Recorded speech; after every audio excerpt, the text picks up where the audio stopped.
Welcome to the Sage Thought Leadership Podcast, supporting small and medium-sized companies by creating greater freedom for them to succeed. Well, hi, everybody, and welcome to our podcast. My name is Ed Kless, and with me today is Peter Grajczyk. Peter is the Vice President of Sales with North 49. Well, welcome to the podcast, Peter. Thanks, Ed. Thank you for having me. Well, tell us a little bit about yourself and North 49.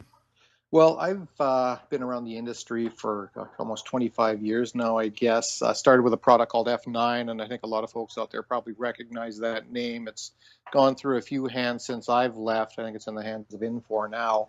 But spent several years there bringing that product up from obscurity into the point where we had about 30 different accounting systems we integrated to. When I left there, I moved to another Sage 300 Rack Pack at that time development partner called UniDevCo, and during my tenure there, we actually sold off a lot of those products to Sage, and they've been incorporated into the current core offering of Sage 300. And from there, went to Sage, spent about 8 years at Sage in various roles, from a regional account manager to manager of those RAMs to strategic sales, and I've finished things off as a regional sales manager in the Caribbean and Latin America, as well as a strategic sales portfolio. So been doing it quite a while. Joined North 49, I believe it was in April. So it's been a few months that I've been here. So still kind of fresh in the role, but getting things rolling here. North 49 itself has been a company for about 10 years, and it was formed with the merger of two different companies. They're one by Etienne Grobler, who has been a Sage 300 Rack Pack developer for a number of years, probably over 20 years, and then Rob Eishorn, who's had an ACK Pack or Sage 300 consultancy for about that same time. So they joined forces to deliver a full service offering to customers. We've had a number of products, again, recently sold several of them to Sage to be rolled into the Sage 300 ERP product updates, one just delivered and others coming in the very near future. So our remaining and flagship product is something called Webtelligence, which is a very tightly integrated web store, customer self-serve portal, or remote salesperson portal for Sage 300 ERP. So that's what I spend most of my time creating awareness of marketing and selling through our partner channel. And truth be told, I think I did meet you back in the F9 days, so we do go way back. Yeah, that's right. Yeah. And why do you do what you do, Peter? Well, I mean, I guess ultimately we all do it for kind of the same reasons. We're trying to build a successful business. So, and I know, I'm not sure who said it, but if you help enough people get what they want, that is to say, help enough businesses grow their businesses, you're going to succeed in your business. So that's really why we do it. Specifically with Webtelligence, and you'll know this as well as probably anybody listening to this, the way people buy things and consume things is changing and has been changing for a long time. What with the internet being very prominent and guys like Amazon out there providing that shopping experience for people. And so we're starting to see that being demanded by the business community of the people that they deal with. So they want that same kind of experience and ability with the folks that they do business with. And so that's what we provide, is the ability for these guys to do that. And really what it does is it expands your horizons, both from the consumer standpoint, the guys on the purchasing side, and from the vendor standpoint. You can sell to anyone, anywhere, or you can buy from anyone, anywhere. And really what we do is help facilitate that. And we do so by providing the infrastructure that allows them to increase sales without having to increase their capital expenditures or their human capital. So dealing with the existing resources, a small capital investment gets the job done so they can handle a lot more sales with the same resources, and that just increases profit. So I guess that's the Reader's Digest version of what we do and why. Well, sure. Great. And can you tell me about a particularly interesting problem that you've recently solved for a customer like that? Yeah, sure. We have one customer, really interesting story with these guys.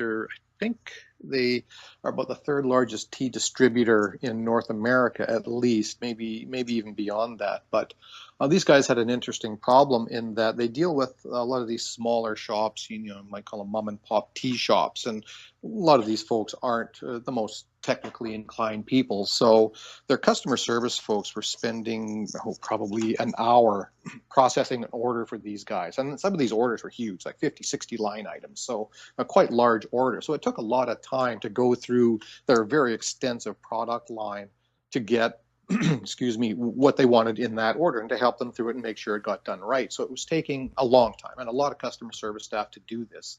So the owner of the company, he's a fairly forward-thinking guy. He embraced this whole online web store customer portal thing wholeheartedly and made it a strategic initiative for the company. And within the first 3 months, I think, about getting it into place, and they've gone through a couple of iterations. Of course, it's the kind of thing that you evolve with. But they managed to get about, I think it was about 40% of their orders coming online through this new web store that they put together. And that translated to a saving to him on his customer service staff's time of about 40 man hours per day. So a very significant return on that investment right up front. And it continues to improve and grow. And so you can imagine the saving that he was realizing there. And not only that, he was able to repurpose all of those staff now to more proactive roles, like calling out to their customers, letting them know about new products and new services. And then by doing that, he's increasing his sales on the other side. So he kind of had a twofold improvement to his business there. He saved a lot of cost, and he actually got more sales on the other end. So a really good story. So a very good return on investment very quickly. Great story. Thanks, Peter. And what about an interesting business practice maybe that you put into play at North 49 that's made you more successful? Well, it's something actually we're actively doing right now, and I guess it might sound a bit like an ad for what you teach at Sage Ed. It's going to more of a fixed cost engagement model for customers, and I think, and I've attended a lot of your teachings and whatnot, and I heard about what you talk about, say, in your consulting academy, and about going to this kind of methodology. And from my perspective, just thinking of it from the customer's terms, it's a far better and safer route for the customer when you think about it. So there's a lot of work that goes into having the proper specification documents, scoping documents, and all that stuff. So we're really engaged in getting all that stuff nailed down right now. But if you think about it from a customer's perspective and the way that things have traditionally been done, a consultant would come in there and give you some estimate. We think it's going to cost this much, but that's our best guess. We'll actually bill you the actual hours. So keep your checkbook open. We'll tell you when to stop writing checks. Not a very comfortable place for a consumer to be in. So the fixed cost engagement, I think, gives them a great deal more security in the solution that they're buying. So that's what we're doing. I can't tell you how it's been successful yet. I know it will be, but we're just in the process of getting that going. So, well, terrific. We have an exit question that we like to ask all of our guests, and that is, who is a hero of yours, and why are they a hero? Right.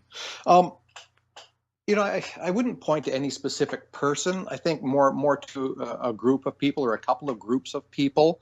I think back to the early pioneers that kind of broke through and opened up the country, moving out west, and your guys like the Lewis and Clarks of the world and those kind of people who just sort of went out on a wing and a prayer and started to blaze trails so the rest of us could have, what we have today. So just the courage and the conviction of these folks to do that. So that's one group that I really admire. Another one is the early sort of astronomer types scientists and all these guys like way back, talk about guys who I can't even imagine how their mind went to the places that they went when they're discovering the cosmos and how things really work and challenging the status quo of about what the general belief system was, and often to their great peril. But guys, it just amazes me, and even the physicists of the world, that guys like Stephen Hawking, people like that. It just amazes me the depth of their imagination and intelligence that can conceive of the things that they conceive of. Those are the guys that I really admire. Great. And lastly, how can somebody get a hold of you? Well, we have a toll-free number. It's 1-888-599-1115. My extension 6005, and of course by email, peter@north49.com, and that's the numbers 49, north49.com. Well, great. Well, thanks for being a guest on the podcast, Peter. My pleasure. Thank you for having me, Ed. Listen and watch other podcasts and webcasts in the Thought Leadership series at www.na.sage.com/thoughtleadership.